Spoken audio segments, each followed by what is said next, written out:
Oredake Hairiru Kakushi Donjon Kasuri Kitaite Sekai Saikyo. Une légende raconte qu'il existe un donjon caché renfermant des trésors et des objets rares. Troisième fils d'une famille noble et ont été ruinés, Nor, notre héros, a aussi perdu son travail. Il acquiert alors une compétence lui permettant de créer, d'attribuer et de modifier d'autres compétences. Pour l'utiliser, il doit accumuler des points en effectuant des tâches telles que manger des repas délicieux ou séduire de jolies filles. L'anime a pour genre action, aventure, comédie, ecchi, fantasy et pour thème harem, magie.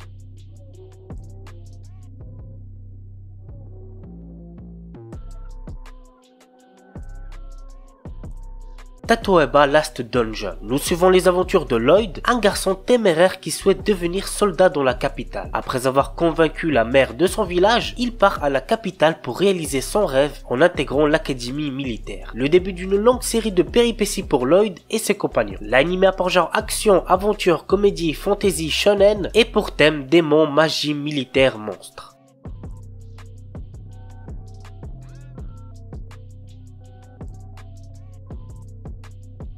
Devil's Line. Tsukasa, une jeune étudiante de Tokyo, se fait attaquer par un vampire hors de contrôle. Fort heureusement pour elle, elle est sauvée de justesse par Anzai, un policier moitié humain, moitié vampire qui utilise ses facultés surnaturelles pour réprimer les vampires qui n'arrivent pas à résister au sang humain. Désormais sous sa protection, Tsukasa et Anzai vont peu à peu se rapprocher. Néanmoins, le monde ne semble pas prêt d'accepter leur relation et Anzai arrive de moins en moins à contenir ses pulsions de vampire. L'anime a pour genre action, drame, horreur, épouvante, romance surnaturelle et pour thème vampire. Il est déconseillé au moins de 16 ans puisqu'il contient beaucoup de violence.